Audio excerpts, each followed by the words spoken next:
O Senhor esteja convosco. Ele está no meio de nós. Proclamação do Evangelho de Jesus Cristo segundo São João. Glória a vós, Senhor. Aquele que vem do alto está acima de todos. O que é da terra pertence à terra e fala das coisas da terra. Aquele que vem do céu está acima de todos. Dá testemunho daquilo que viu e ouviu, mas ninguém aceita o seu testemunho. Quem aceita o seu testemunho atesta que Deus é verdadeiro. De fato, aquele que Deus enviou fala as palavras de Deus, porque Deus lhe dá o Espírito sem medida. O Pai ama o Filho e entregou tudo em sua mão. Aquele que acredita no Filho possui a vida eterna. Aquele, porém, que rejeita o Filho não verá a vida, pois a ira de Deus permanece sobre ele. Palavra da salvação. Glória a vós, Senhor.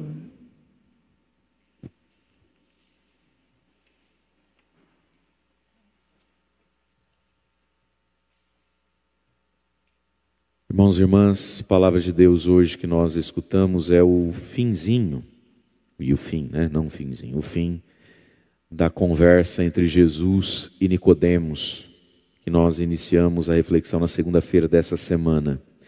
Nicodemos que vai buscar, vai procurar Jesus à noite sozinho, sem a companhia dos seus amigos e do seu contexto, que não tinham por Jesus a mesma admiração que Nicodemos, e aí começa todo aquele discurso, Jesus dizendo a Nicodemos: necessário vos é nascer de novo e nascer do alto, senão vocês não entrarão no reino dos céus. E esse nascimento passava por nascer e passar pela água e pelo Espírito, que é o batismo, a conversão, os sacramentos da igreja. E aí então Jesus engatou a marcha, e aí só Jesus fala, tem 3 dias, né? E o Nicodemos só está escutando.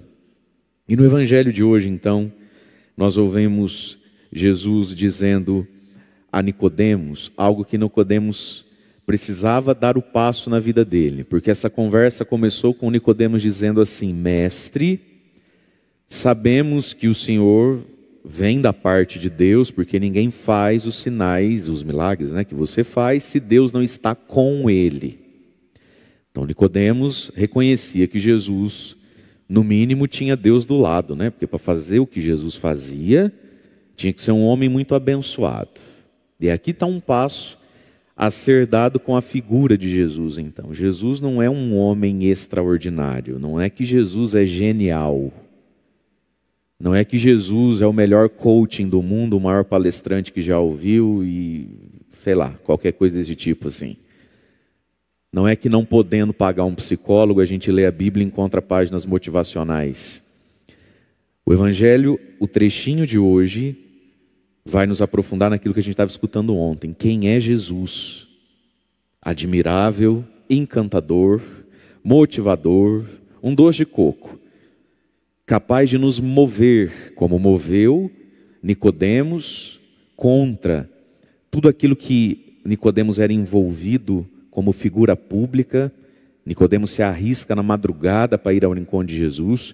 Mas quem é esse Cristo que move algo dentro de nós? Então diz o Evangelho de hoje: aquele que vem do alto está acima de todos.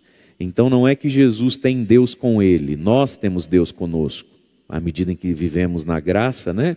E estamos em estado de graça, a gente pode dizer que a gente tem Deus conosco e até perceber que Deus às vezes está bastante com alguém.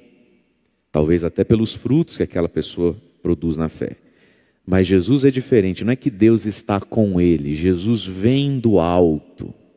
Então Nicodemos, prazer querido te conhecer, eu vim do alto. Não é que eu sou você melhorado. Não é que eu sou você com umas virtudes a mais e uns pecados a menos. Eu vim do alto. Cristo é Deus. Jesus Cristo é Deus. E aí, de novo, Jesus vai sempre fazendo, né?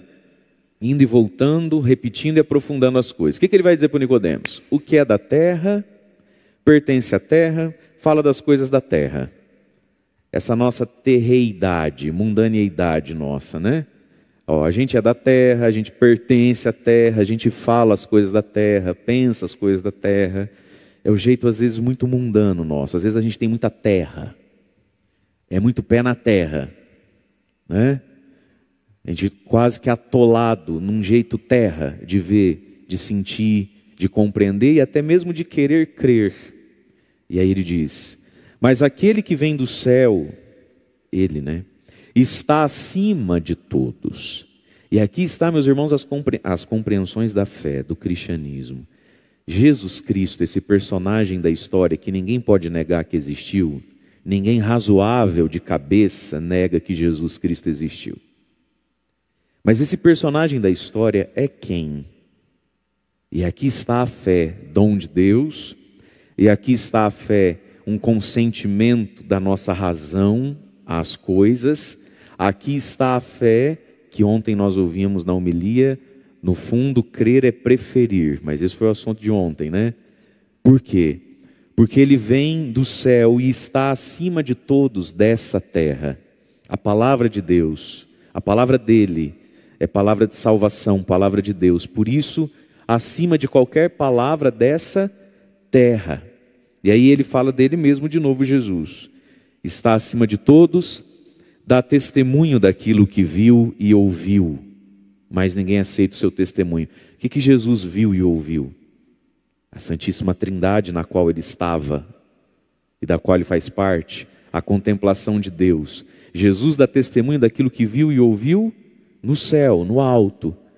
Mas ninguém aceita o seu testemunho. Por quê? Porque é muita terra. E aqui está, meus irmãos, nós somos convidados a ver e a ouvir o que Jesus viu e ouviu. O Pai, Deus. Claro que quando o padre fala aqui que a gente é convidado a ver e ouvir Deus, não é no sentido da mística, que alguns vários santos, apesar de não muitos quando colocado no todo, viveram em suas vidas, ver e ouvir Deus ao modo Padre Pio, ao modo Santa Faustina, ao modo Paulo Apóstolo. Não é esse possivelmente o seu chamado na vida, né? Nem o meu. Ver e ouvir Deus é possível, à medida em que nós ouvimos, entendemos e cremos no Evangelho, porque esse Evangelho é palavra de onde? Da terra? É palavra do céu. Então quem ouve o Evangelho com os ouvidos abertos, com a inteligência atiçada e com o coração desejoso, está vendo e ouvindo Deus. Vendo e ouvindo Deus. Porque é palavra de salvação. Porque não é palavra de um homem super inspirado naquele dia. É palavra de Deus. Então Jesus fala do que viu e ouviu. E nós também podemos ver e ouvir. É a contemplação da vida e das coisas a partir da palavra de Deus. Então tem momentos na vida onde você já ouviu Deus e às vezes ouviu mesmo. A gente escuta dentro de nós. E até mesmo esse ver contemplativo. Talvez você já tenha feito essa experiência na vida, de em determinada situação sua da fé, você se sentir tão pleno do Espírito Santo, tão tocado por Ele, que de repente o mundo fica bonito. E Piquiri vira Miami, Cancún, assim, um negócio impressionante. Você não anda, você desfila.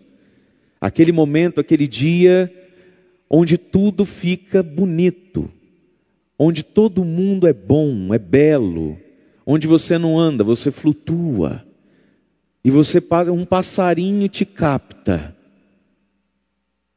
e você fala: nossa, Deus existe, olha a pena da asa do passarinho. Aí ele faz, você quase chora, você fala: gente, esse ver Deus, essa contemplação da vida, aquele momento onde o nosso olhar não tinha o que geralmente tem, pressa, apego, egoísmo, sensualidade, vaidade, ambição, trauma, mágoa, medo. A pessoa está cristalina. Eu quero acreditar que você já viveu isso uma outra vez na sua vida.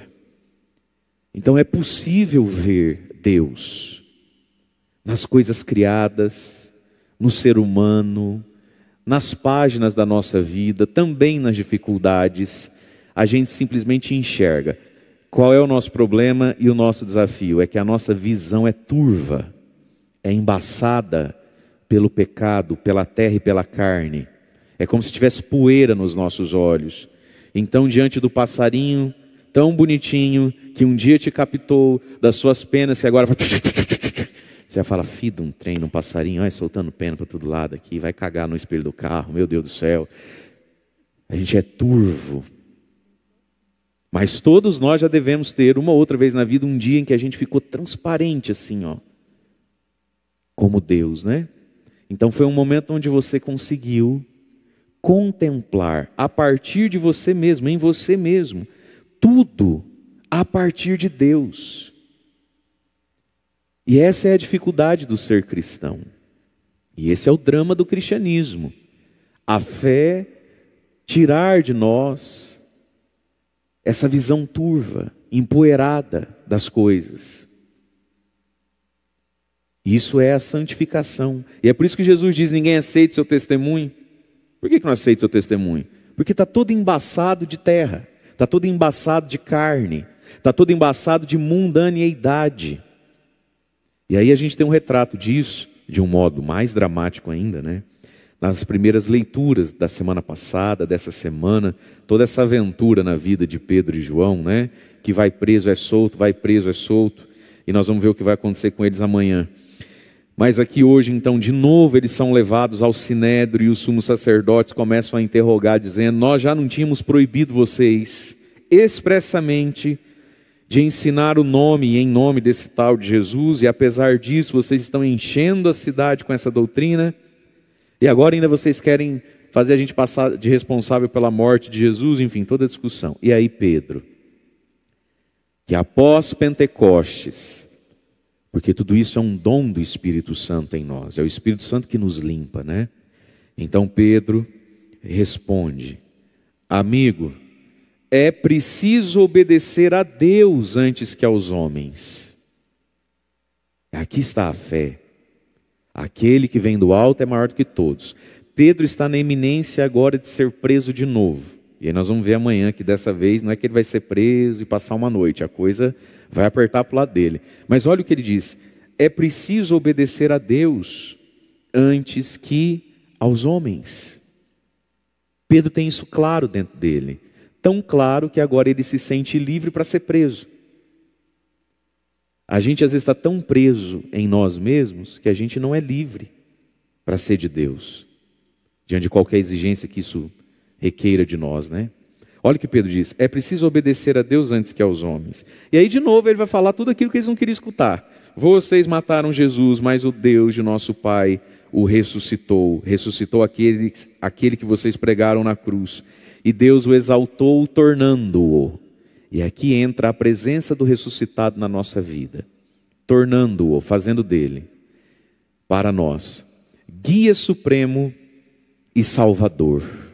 Jesus é o guia supremo. Porque tem muitos guias por aí, né? O supremo, o altíssimo, o maior que todos, o guia supremo e salvador, para dar ao povo de Israel a conversão e o perdão dos pecados, os dons da ressurreição em nós. Conversão, mudança de vida, de mentalidade, para termos o perdão dos pecados. E aí Jesus disse no Evangelho, que ele fala do que viu e ouviu, dá testemunho disso, mas tem quem não acolhe o seu testemunho. Por quê? Porque quem é que acolhe Jesus dentro de nós? O Espírito Santo. Quem não tem o Espírito Santo dentro de si, Jesus bate e volta, porque não tem onde grudar. Olha o que São Pedro vai ensinar. E disso, da ressurreição, e de que ele é guia supremo e salvador. E disso, da conversão e do perdão dos pecados. Aí diz Pedro, e disso, somos testemunhas. Ele está com outros discípulos ao redor dele. Somos testemunhas nós e o Espírito Santo que Deus concedeu àqueles que lhe obedecem. Quando ouviram isso, ficaram furiosos e queriam matá-los. Quem está acordado, fala eu.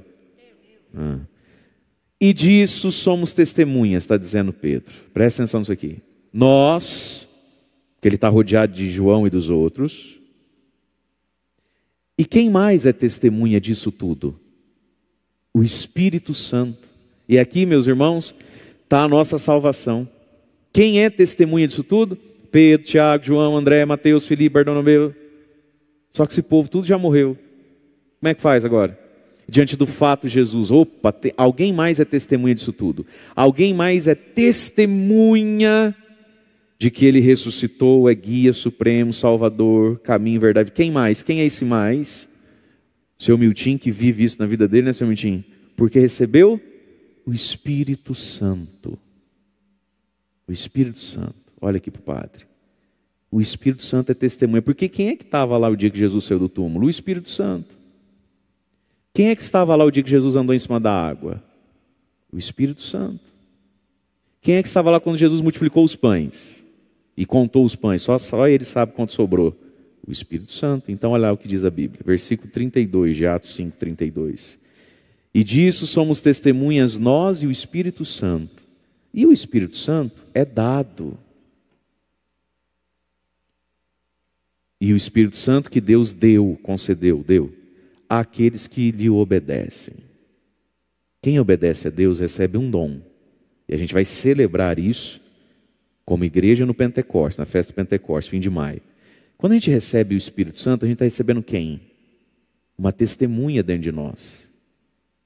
E aí então, apesar de você não ter, nem eu, né, nenhum de nós esteve lá no túmulo no dia da ressurreição, a gente simplesmente sabe que ele ressuscitou. Vai falar para você que não ressuscitou, você fica até bravo, não fica? Vai falar para você que, Jesus, negócio de Jesus, você fica até nervoso, não fica? Porque você sabe. Como é que você sabe se você não estava lá? Porque tem alguém, né, dentro de nós, testemunho. Tem uma pessoa dentro de mim que esteve lá. O Espírito Santo de Deus. Por isso, meus irmãos, a igreja nos ensina a rezar todos os dias.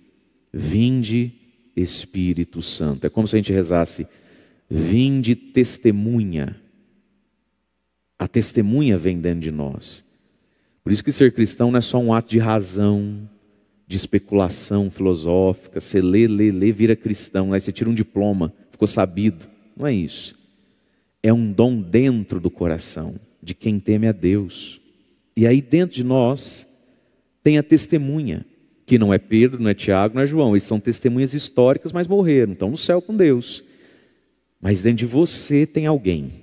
Tem uma pessoa dentro do coração da gente. Que é o Espírito de Deus. E à medida em que ele está aqui dentro de mim vivo, porque é possível matar o Espírito Santo. Pelo pecado. À medida em que ele está vivo, quando Deus vem de fora para dentro, vamos colocar assim pela palavra, pela Eucaristia, ele tem onde ficar em mim. Ele tem onde grudar em mim. Ele não é que ele bate e volta, ele bate e fica. Porque dentro de mim tem quem o acolhe, que é o Espírito Santo de Deus. E aí então vamos voltar lá no Evangelho. Para a gente terminar isso aqui, esse discurso de Jesus com Nicodemos. Quem aceita o seu testemunho, versículo 33, atesta que Deus é verdadeiro. Porque aquele que Deus enviou fala as palavras de Deus, porque Deus lhe dá o Espírito sem medida. Deus quer nos dar o Espírito Santo sem medida, e à medida em que a gente precisa dele. E nós precisamos dele sem medida. Somos nós que colocamos a medida, que às vezes limita Deus, né? Às vezes a gente oferece tão pouco de nós para Deus. Às vezes a gente abre tão pouco do coração para Deus, é pouco que vem, né? É pouco que cabe. Porque Deus é sem medida nessa doação do Espírito Santo. E aí então Jesus vai dizer, o Pai ama o Filho e entregou tudo em sua mão. Jesus ressuscitado é Senhor. Tudo aquilo que é do Pai é do Filho. E aí ele diz, aquele que acredita no Filho possui a vida eterna. Porque o Filho tem a vida eterna. Então, meus irmãos, o céu, vamos dizer assim, está nas mãos, está na propriedade de Jesus. E Ele dá a quem crê nele. Quem crê no Filho ganha de presente a vida eterna. Aquele, porém, que rejeita o Filho, como ontem, não prefere, diante da opção que tem, não prefere Aquele que rejeita o Filho não verá a vida. Não é coisa triste? E ontem o padre falava, hoje de novo. Morte e vida no Evangelho de São João é céu e inferno que começa na terra. Morte e vida no Evangelho de São João. Quando você lê, o que é morte e vida ali? É céu e inferno, que começa na terra. Essa vida não verá a vida, significa não verá o céu, mas significa aqui, não vê a vida, não vê Cristo, não vê Deus, não vê o reino de Deus. E meus irmãos, quando a gente não vê a vida, e a vida é Jesus, a vida vira inferno, infernizante, infernal. Esse é o ponto. Quem não crê, quem não se relaciona consigo, com Deus, com o próximo, com as alegrias, com as tristezas, com as vitórias e as derrotas, a partir das palavras de Jesus, quando Jesus não é o meu filtro, o meu óculos para as coisas, a vida vira inferno. E a pessoa vira diabo. E aqui tem algo que a gente precisa entender. Às vezes você está ouvindo o padre falar agora e você começa, porque tem muito cristão mundano, tem muita gente dentro da igreja com o pé lá fora. E aí dentro de você fala assim, não é bem assim, padre, porque fulano não é nada disso que o senhor está falando aí mesmo, mas vive rindo, vive bonito na foto, até rico, gordo, saudável. Meus irmãos, o pior da vida é a pessoa que vira diabo. Porque o diabo, ele é egoísta, ele é sádico, ele é egolátrico. É por isso que tem gente que a vida dele talvez não seja um inferno. Inferno é só quem tem que aguentar ele. É por isso que existem pessoas que não só elas produzem inferno. E geralmente quem produz inferno dorme a noite toda, curte um pagode. Está entendendo? Geralmente quem produz inferno não vive muito em crise, nem muito em drama. Está nem com a paçoca. Está indo em frente. Então quem não tem Cristo não vê a vida, e a vida vira inferno. Mas pior do que isso, é quem faz da vida do outro um inferno. E pior do que isso, é quem ao produzir inferno ao seu derredor, nem percebe. Você convive com gente assim, que tem traços do demoníaco em si. A pessoa te olha e fala assim, mas eu não sei porque você ficou brava. Mas você ficou triste porque você quis. Né? Não tem mãe que às vezes vive isso com um filho adolescente, jovem, que é a idade própria de alguns aspectos demoníacos. Cada idade da nossa vida tem traços próprios de Deus e próprios do diabo. Você sabe disso, né? A velhice tem coisas próprias de Deus e do diabo também.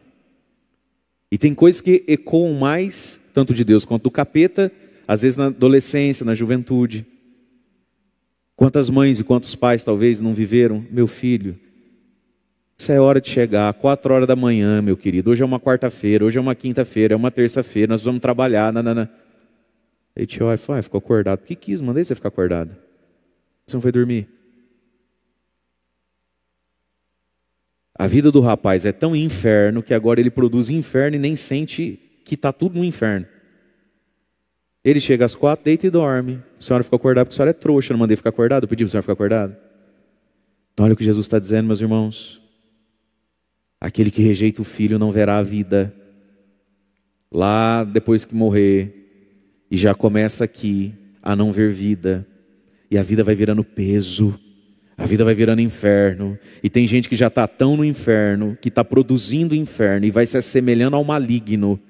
E o maligno é o bicho sem culpa. O maligno é o bicho sem remorso. O maligno é o bicho sem empatia. Você ficou acordada porque você quis, eu não pedi para você ficar acordada. É essa frieza do puro ego. Nossa, tanto que o pai reza para você, filho, reza porque quis rezar, porque não sei porque o senhor não foi pescar com seus amigos, não pedi para o senhor rezar. Você foi porque o senhor quis, o senhor porque gosta. Esse gelo dentro da alma. Porque nós vamos nos assemelhando, meus irmãos, àquilo ao qual nós nos damos. Quando eu vou me dando a Deus, eu vou me assemelhando. Quando eu vou me dando ao mundo e às coisas do meu, eu vou me assemelhando. E aí Jesus termina dizendo, não verá a vida e não verá a vida eterna, pois a ira de Deus permanece sobre ele. Domingo passado a gente celebrou o domingo da Divina Misericórdia. E lá no Diário de Santa Faustina, algumas vezes Jesus diz, né, que enquanto nós estamos vivos, Jesus é o Rei da Misericórdia. Na hora que a gente morrer, Ele é o Rei da Justiça. Então a gente escolhe, né? O juiz da misericórdia, o juiz da justiça. O Rei da Misericórdia, o Rei da Justiça. Então a gente escolhe por onde é que a gente quer passar. E quem de nós sobreviveria ou sobreviverá à justiça de Deus? Quem rejeita o Filho fica debaixo da ira de Deus, fica por conta e risco. Não é bom negócio, eu acho, hein? A gente tentar chegar diante de Deus sem Cristo, que é o sacerdote, que é o intercessor de todos nós. Por isso, irmãos e irmãs, peçamos ao Espírito Santo de Deus, que é testemunha da ressurreição, que nos ajude a ser menos terra. Pertence, fala e pensa, terra, para a gente acolher aquele que veio do alto, que é Cristo. E amanhã, no Evangelho de amanhã, é cena do próximo capítulo, vamos deixar para amanhã. Jesus que veio do alto e que nos dá o Espírito Santo, vai falar para nós da verdadeira coisa que vem do alto. No Evangelho de amanhã, nós vamos entender como é que aquele que vem do alto permanece em nós. E qual é a coisa do alto nessa terra que nos mantém, mas é para amanhã. Hoje nos basta entender que a gente precisa do Espírito Santo de Deus, que é testemunha de tudo aquilo que Pedro foi testemunha, que é testemunha de tudo aquilo que São Pedro pregou e fez, e que pode ser dado a cada um de nós, à medida em que nós obedecemos a Deus, como um filho obedece o pai. Deus concede o dom do Espírito Santo sobre tudo, para que a gente obedeça a Deus antes do que aos homens.